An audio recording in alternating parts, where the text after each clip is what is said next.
En primer lugar, me gustaría dirigirme al comité organizador de este gran evento, a los organizadores del Congreso CEMO 2021, en particular a todos que participan de la Sociedad Española de Medicina Oral. Me gustaría decir muchas gracias por la invitación, por la indicación de mi nombre para hablar de un tema tan actual y al mismo tiempo tan controversial. La conferencia que me fue incumbida se llama Lesiones orales causadas por COVID-19, ¿qué sabemos y hacia dónde vamos? Entonces, al principio, algunos objetivos de esta conferencia que son analizar el panorama general de la pandemia, analizando el número de casos, de muertes, hablar sobre las glándulas salivales en el contexto de la COVID-19, a presentar algunos datos nuevos al respecto de los aspectos genéticos y moleculares de las glándulas que son infectadas por el SARS-CoV-2 y hacer unas breves conclusiones. Estos son datos de Johns Hopkins University in Medicine, donde es posible observar la gran dimensión de este momento pandémico que estamos viviendo, ya con más de 170 millones de casos diagnosticados y más de 3 millones, casi 4 millones de muertes asociadas a esta enfermedad. Y en general, los virus tienen una característica común de, de adentrar a la célula, hacer cargo y uso de todos eh, los órganos celulares para que hagan sus funciones. Por eso, en general, las infecciones virales tienen efectos que son llamados directos, que incluyen un gasto mayor de energía porque las mitocondrias, ribosomas particularmente, van a estar involucrados en el proceso de replicación viral y consecuentemente va a ocurrir una interrupción de la síntesis de macromoléculas de la célula. En general, estos efectos van a causar una muerte celular, sea por apoptosis o por necrosis. De hecho, hay algunos efectos que son llamados indirectos. Una vez que este virus puede integrarse al genoma humano, eh, este material genético del virus puede sufrir mutaciones a lo largo del tiempo y en general este proceso de infección va a causar una inflamación y una respuesta inmunológica que es dependiente de factores del organismo donde se infecta. Y entonces es decir que para cada tipo de persona hay un tipo de respuesta diferente. Las infecciones respiratorias tienen como algunas características comunes, tales como en general son localizadas, autolimitadas, desarrollan una inmunidad inespecífica, pero aún así hay casos de reinfecciones bastante recurrentes justamente por este efecto de mutación constante del genoma viral. La gran mayoría de las infecciones respiratorias cursan de esta manera, pero en el contexto del SARS-CoV-2 es observada una respuesta inflamatoria sistémica que puede atingir órganos específicos, causando algunas alteraciones patológicas que son de interés para esta plática. Para que se diagnostique que el paciente tiene determinada infección viral, En general, se usan métodos basados en la presencia del virus o en la respuesta inmunológica del huésped. Para detectar la presencia de virus, son estudios como aislamiento viral, detección de proteínas, que puede ser, por ejemplo, por inmunistoquímica, inmunofluorescencia, de entre otros, y también la detección de ácidos nucleicos como el ADN o el ARN. En general, son estudios moleculares, y también la observación directa de las partículas virales por estudios avanzados de microscopía. Y la respuesta inmunológica del huésped en general es evaluada por la cantidad circulante de inmunoglobulinas, en general IgM, que estaría presente en la fase más temprana de la enfermedad, y IgG, que estaría presente en fases más tardías. Al respecto específicamente de la COVID-19, que es causada por un virus, el SARS-CoV-2, que es un beta coronavirus, y obviamente otros tipos de coronavirus ya estuvieron involucrados en algunos tipos de surtos localizados, pero este virus en particular ganó algunas características que lo hicieron un virus altamente contagioso, y por supuesto que también causa efectos muy deleterios en el organismo humano. Bueno, luego que empezaron los primeros reportes del SARS-CoV-2, se decía que era una enfermedad de base pulmonar, y se decía que era una neumonía causada por SARS-CoV-2. Luego, después, ya sí empezaron algunos estudios donde se decía que no, que el COVID no solo era una enfermedad respiratoria, no era una enfermedad de base pulmonar, que luego causaba efectos en otros órganos. Que la verdad es que esta enfermedad sí parece tener un inicio en el pulmón, en las vías respiratorias, pero que este virus tiene una capacidad de desarrollar una tormenta de citocinas, y luego se empezaron a describir cómo ocurría esta cytokine storm o tormenta de citocinas. Bueno, luego después, algunos estudios empezaron a describir que las lesiones observadas en pulmones, que tenía como una destrucción del parénquima pulmonar, pero que también había la presencia de un proceso muy similar a la coagulación intravascular diseminada, que es un proceso bien conocido. Y grupos de brasileños y de otros países empezaron a describir que estos trombos no solo ocurrían en pulmón, sino que ocurrían también en riñón, en hígado y en otros órganos, algo que pudieran representar una respuesta sistémica de la enfermedad. Ya luego, después, también se empezaron a hacer estudios al respecto específicamente de la célula endotelial,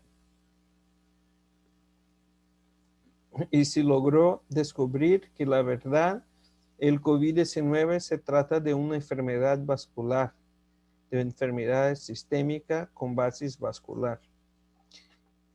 Bueno, y en este artículo ellos describen todos los efectos que ocurren a nivel sistémico, pero que tienen como el principal punto la célula endotelial, que es una célula que tiene características muy interesantes y que de un punto de vista están más susceptibles a ser infectadas por el virus. Entonces, llegaron a la conclusión que COVID es al final una enfermedad endotelial. Otros estudios también han estudiado cómo es el proceso de entrada del virus en la célula endotelial y han descrito que cuando el virus que tiene en su capa más externa una proteína llamada proteína S o spike, esta proteína tiene una afinidad especial por algunos receptores específicos, como por ejemplo AC2 y el TMPRS82. Y esta conexión va a proporcionar la entrada del virus y consecuentemente va a haber una disfunción endotelial. Y bueno, de acuerdo con la tríade de Virchow, una de las bases para que ocurra la trombosis es la disfunción endotelial. Cuando hay la disfunción endotelial, va a haber una activación de los factores de coagulación y consecuentemente es observado por todos los órganos evaluados una presencia mayor de trombosis en diversos estagios, ¿no? A respecto de este tema, nosotros hemos investigado la expresión inmunistoquímica de la enzima convertidora de angiotensina o ECA2 en glándulas salivales menores que ocurrieron durante la infección por el SARS-CoV-2. Aquí miramos una glándula normal que no tiene expresión para ECA2 o que apenas tiene algunos vasos positivos para ECA2. Esta es una cialadenitis causada por mucosele, donde también se logra ver algunos vasos que tienen positividad para AC2. Ya en los pacientes con COVID-19, la expresión asociada a esta cialadenitis es mayor, así como observamos aquí en los vasos sanguíneos y en estructuras glandulares se logra observar una mayor expresión de AC2. Nosotros hipotetizamos que cuanto mayor es la expresión de AC2, mayor el riesgo de infección y consecuentemente también mayor la carga viral. Todavía no se han publicado estudios donde se demuestre que la expresión de AC2 tiene correlación directa con algún tipo de comorbilidad, como por ejemplo hipertensión arterial, diabetes, y todo esto son temas que siguen pendientes de esclarecimientos. Un estudio muy interesante que fue publicado en Nature Medicine que trata sobre la infección de la cavidad oral y de la saliva en el contexto de la infección por SARS-CoV-2. En este estudio colectaron una muestra de glándulas salivales, de encías, y se demostró que realmente estas células tienen la presencia de los principales receptores del virus, que en algunos casos esta expresión es bastante evidente, como por ejemplo en encía, pero también en los conductos salivales hay una alta expresión de estos receptores. Ellos también lograron estudiar diferentes tipos de superficies de la mucosa oral, como por ejemplo mucosa de lengua, la mucosa del área dorsal de la lengua, paladar blando, las tonsilas, de entre otros. Y por ejemplo, si miran aquí, la cantidad de expresión de los receptores en las criptas de las tonsilas linguales es muchísimo mayor de que en los otros tejidos. Aquí vale un punto interesante de conexión, que estas tonsilas están muy cerca de la orofaringe, consecuentemente también de nasofaringe del sistema respiratorio. Entonces pudieran ser un sitio de propagación del virus, por lo menos inicialmente. Luego después ellos estudiaron, igual que nosotros estamos conduciendo acá en Natal, un estudio acerca de autopsia de pacientes que murieron de COVID y que evaluaron la expresión de algunos marcadores importantes en glándulas salivales. Los hallazgos más interesantes son que hay una cialadenitis similar a lo que nosotros hemos encontrado y ya publicado en algunas oportunidades, de que la glándula está infiltrada por un, eh, por un infiltrado de células que son CD3, CD20, o sea, es un infiltrado mixto de células inflamatorias. Y esto ocurre tanto en el contexto de glándulas salivales menores como de glándulas salivales mayores. Aquí nosotros podemos observar que en los ductos, en los conductos, que son las estructuras responsables por conducir la saliva, aquí sí puede observar que ellos demostraron a través de autopsias que el SARS-CoV-2, que aquí aparece en rojo, está presente en nuestras estructuras ductales, pero también en las estructuras acinares.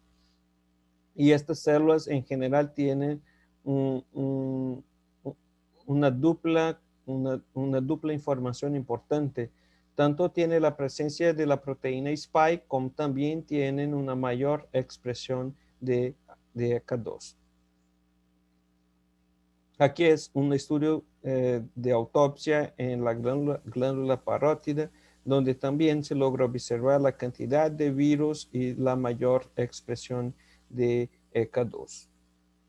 Y este es un estudio inmunistoquímico que nosotros ya hemos publicado algunas veces, de glándulas salivales que tienen una mayor expresión de proteína Spike en pacientes que tienen COVID-19. Nosotros hemos evaluado 481 pacientes con COVID-19, donde 47 tuvieron lesiones orales, que representa poco más de 9%, casi 10% de todos los pacientes evaluados. De estos pacientes, de los 481, 291 tuvieron la forma blanda, o sea, tuvieron una forma muy leve de COVID, 115 la forma moderada y apenas 75, que son aquellos pacientes que necesitan ventilación mecánica, que necesitan cuidados en unidades de terapia intensiva. Apenas poco más de 15% de los pacientes tuvieron esta forma más grave. La edad media fue de 58 años, con un rango de 16 hasta el 87. Aquí vale la pena llamar la atención que principalmente en las últimas semanas acá en Brasil nosotros hemos observado un aumento de la cantidad de personas jóvenes infectadas por el SARS-CoV-2. 316 fueron hombres y 165 mujeres. Y de los pacientes que tuvieron lesiones orales, o sea, de estos 47, la gran mayoría tuvieron la forma leve, blanda y moderada. La gran mayoría tuvieron síntomas leves o mismo fueron asintomáticos, pero tuvieron lesiones orales. Y apenas el 3.4%, o sea, 5 pacientes tuvieron la forma grave de COVID. Entonces, concluimos que la gran mayoría de los pacientes con COVID-19 tuvieron la forma blanda y moderada de la enfermedad. Nosotros ya hemos publicado algunos artículos y ya ya, ya empezamos a ver una mejor clarificación de cuáles lesiones realmente representan efectos directos de los virus. Eh, algunas y pudimos clasificar como lesiones vasculares, que son lesiones representadas por consecuencia de la isquemia o de la trombosis. Estas lesiones no representan un efecto citopático directo, pero en general representan una, una consecuencia de los efectos inflamatorios que ocurren en la enfermedad. En general, en estas lesiones, nosotros pudimos identificar la proteína Spike, pudimos identificar una vasculitis que ocurre en estos pacientes, pero todavía no es claro si hay un efecto citopático o si esas lesiones vasculares son consecuencia apenas de un fenómeno trombótico. Otras lesiones como las lesiones ulceradas que pueden ocurrir en labios, en lengua, en mucosa de carrillo, en cualquier localización de la mucosa oral, suelen representar un efecto citopático directo del virus. Entonces, estas lesiones sí probablemente parecen ser causadas por un efecto citopático. Y las lesiones acompañantes son aquellas lesiones que ocurren en pacientes que tienen inmunosupresión o como efecto secundario de la gran cantidad de medicamentos que han sido utilizados para tratar esta enfermedad, pero en general no representan un daño directo al virus. Representan una condición que es acompañante, que es una condición que, por ejemplo, es una candidiasis, una glositis migratoria benigna o ulceraciones afitosas que no tienen una relación directa con la infección. Nosotros vamos a enseñar algunos casos que hemos evaluado, por ejemplo, este de un hombre de 53 años que tuvo la forma moderada de COVID, no necesitó intubación.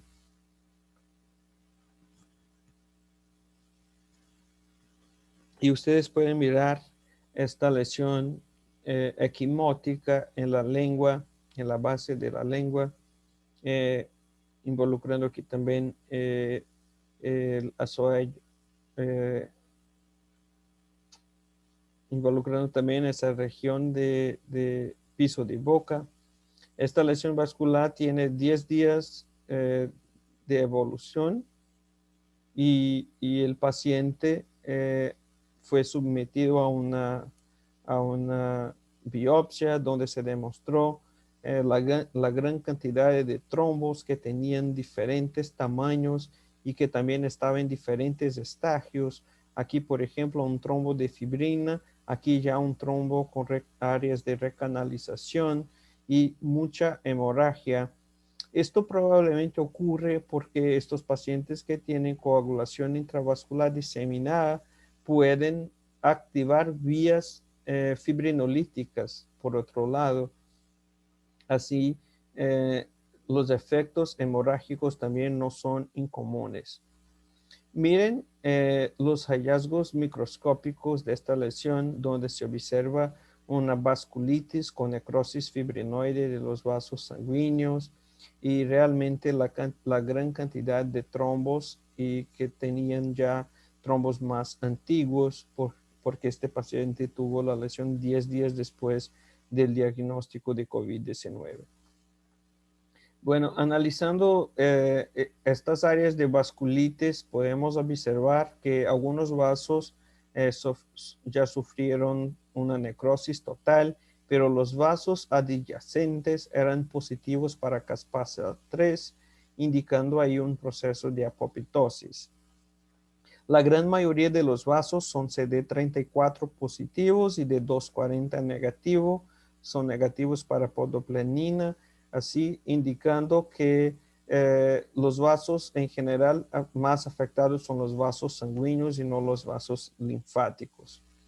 Otro caso, una mujer de 57 años que presentó estas lesiones isquémicas en el paladar asociadas a petequias al momento del diagnóstico y aquí también podemos observar la presencia de trombos y de vasculitis, de células que parecen tener un efecto citopático directo, como por ejemplo esta célula que tiene un núcleo con alteraciones sugestivas de infección viral.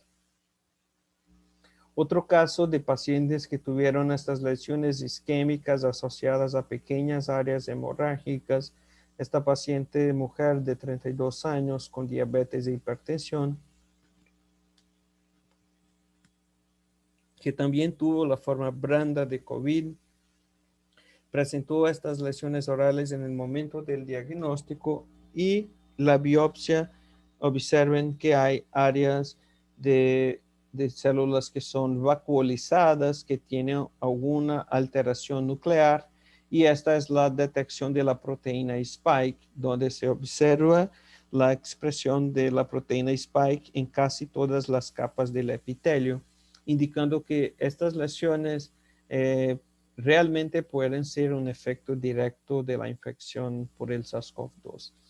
Bueno, las lesiones ulceradas en particular tienen algunas particularidades que, por ejemplo, ellas son lesiones que tienen este halo isquémico, este borde bien isquémico, y el centro en general no está lleno de fibrina como se esperaría en una lesión aftosa, que aparte tiene también los bordes en general más eritematosos.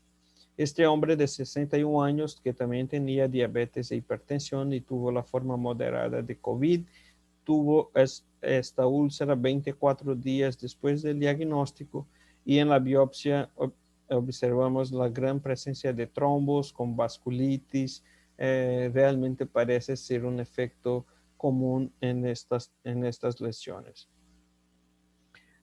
Nosotros hemos avanzado en entender cómo el virus puede ser detectado, y al usar un anticuerpo contra la proteína Spike, nosotros podemos observar que tanto células inflamatorias como células de los vasos sanguíneos son positivas para esta proteína Spike.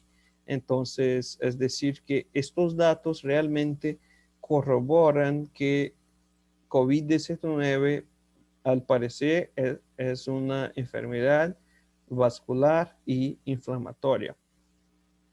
Este es un caso compartido por el doctor Fabio Alves, que está en AC Camargo, en São Paulo, donde se miraba la mayor cantidad de trombos.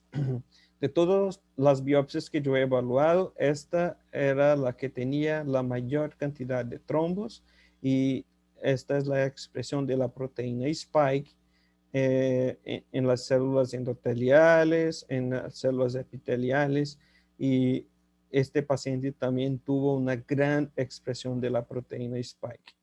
Tal vez asociado a esto, la mayor cantidad de trombos formados.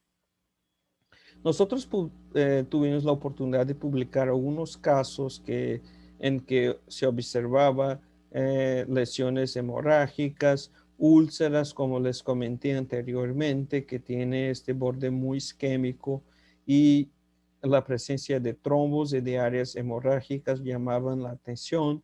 Esta paciente en particular, una mujer de 23 años, se presentó con lesiones vesículo-ampollosas en los labios con un halo eritematoso, que aquí se puede mirar.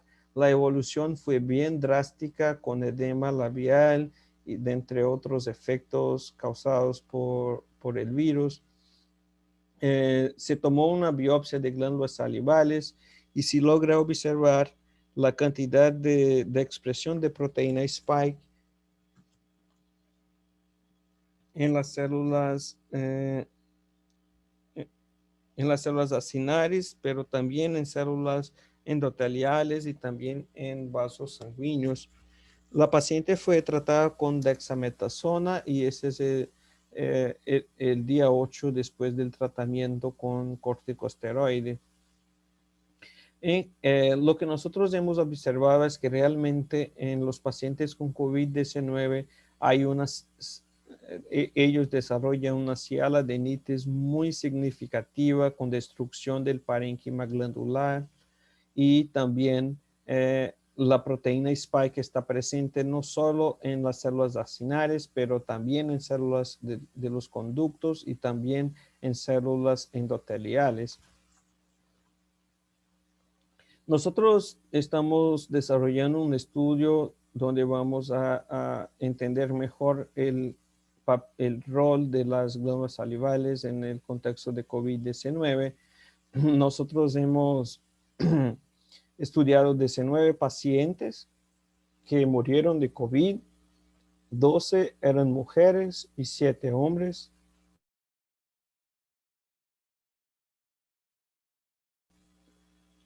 Con edad de media de 72 años y fueron colectados fragmentos salivales de parótidas submaxilares, sublinguales, labiales y linguales. Este material colectado fue procesado para secuenciación de ADN y de ARN y también fue sometido a un análisis morfológico y estudio inmunistoquímico. Y nosotros también estamos desarrollando un estudio en vivo donde pacientes voluntarios que tienen sospecha de COVID van a ser evaluados por medio de estudios moleculares 2, 30, 45 y 60 días después del inicio de los síntomas. Nosotros ya hemos colectado muestras en por lo menos 30 pacientes, pero obviamente seguimos estudiando. El paciente que tiene sospecha de COVID se va a colectar las muestras de saliva y de nasofaringe separadamente y a través de la plataforma GeneXpert de Cepheid, nosotros conducimos un estudio para detectar la presencia o no del ARN viral. Y aquí son dos ejemplos de un resultado totalmente negativo y de un resultado positivo. Estos son los hallazgos que encontramos en pacientes que murieron de COVID, o sea, son hallazgos de autopsias, y la fibrosis es mucho más intensa, con destrucción casi completa del parénquima glandular, con fibrosis y un gran infiltrado inflamatorio alrededor de estructuras de conductos y acinares. Esta paciente, este grupo de pacientes que nosotros estamos evaluando saliva y secreción de nasofaringe fueron sometidos a gammagrafía de glándulas salivales, y aquí sí puede observar que la captación de las glándulas salivales de pacientes que tienen COVID disminuye significativamente. Esta es una captación de un paciente que no tiene COVID, y de los pacientes que tienen COVID sí disminuye significativamente la captación del tecnecio. Este es otro caso donde se mira la intensa fibrosis y adenitis y la detección de la proteína Spike, tanto en las células endoteliales como células inflamatorias, y otras células también fueron detectados la proteína Spike. Este es otro caso donde se mira una inflamación fibroblástica alrededor de los vasos, que tienen trombos también en diferentes estadios de formación. Entonces, como resultados, los pacientes que fueron evaluados, ellos tuvieron un seguimiento, y de gran interés. Nosotros podemos decir que la cantidad de correlación de PCR nasal y oral en general es muy grande, pero a los 45 días después de la infección, de los síntomas iniciales, los pacientes no tenían material genético detectable en las secreciones de nasofaringe, pero seguían teniendo la la positividad en material de saliva. Esto es muy interesante y es un dato que nos intriga, que si el paciente todavía tiene el material genético del virus en la saliva, a lo mejor él sigue siendo una persona con potencial de transmisión mucho más de 14 días y no solamente con 14 días que se era considerado el promedio de pacientes que ya no tenían síntomas y que ya no transmitían más el virus. Entonces, al parecer, en las glándulas salivales, los pacientes sí siguen teniendo positividad para el virus por medio de PCR. Aquí algunas imágenes de la expresión de AC2 y de la expresión de Spike en glándulas de diferentes pacientes. Al respecto de los estudios de secuenciación de ARN que evalúa la expresión genética, nosotros hemos encontrado que los pacientes que tienen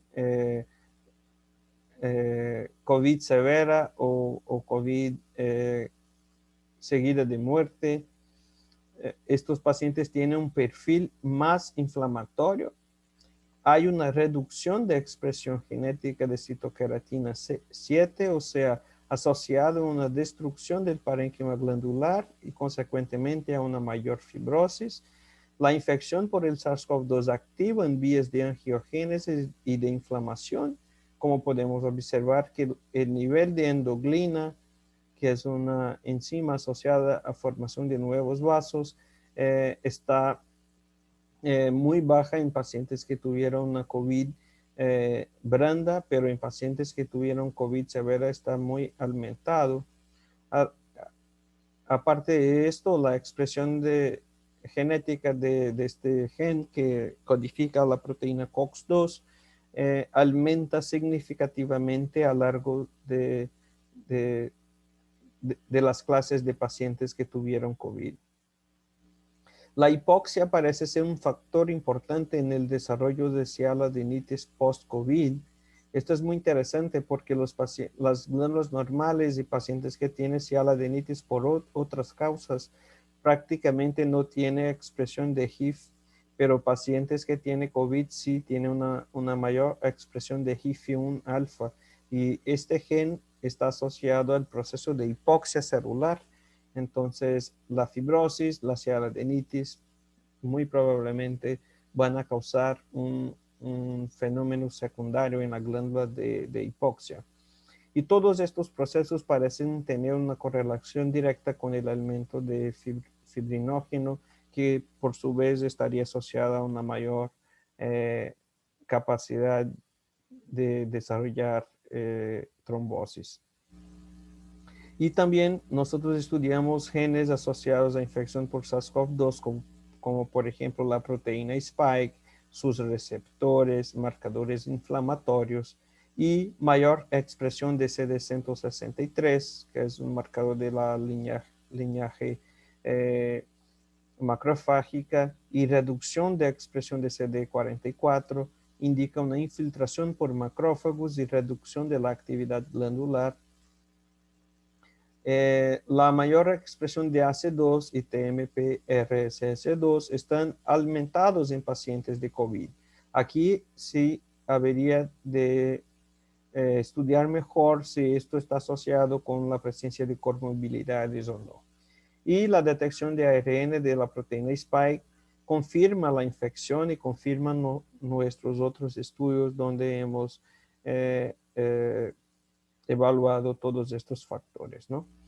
En general, lo que parece causar la patogenia de las lesiones orales es que el virus que puede infectar las células orales, esto ya está más que probado, tiene una afinidad por los receptores ECA2. Cuando están en el ambiente celular, provoca una activación inflamatoria, principalmente mediada por monocitos y macrófagos, que va a llevar a una tormenta de citocinas. Consecuentemente va a haber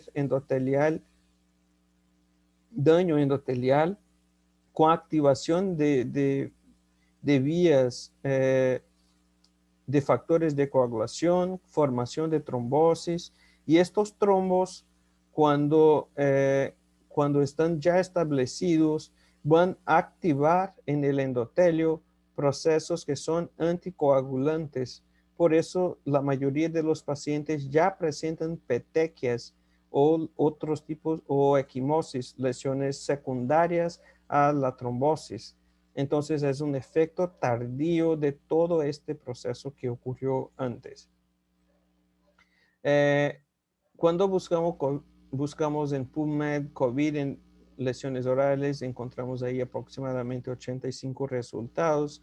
Esta revisión que fue publicada en Dermatologic Therapy demuestra que la mayoría de las lesiones son úlceras, erosiones, ampollas, vesículas, pústulas, y que ocurren principalmente en lengua, en mucosa labial y en paladar, que son muy concordantes con lo que nosotros hemos descrito. Dos amigos especiales, el doctor Adalberto Mosqueda y la doctora Gabriela Naya, escribieron algunas cartas en revistas especializadas donde demuestran que, al igual que ha ocurrido con otros tipos de enfermedad, es importante que hagamos un análisis crítico de la literatura para saber lo que realmente es causado por la infección y lo que puede ser un efecto secundario, a lo mejor inflamatorio o de otro tipo que puede estar asociado, pero no directamente involucrado en la infección.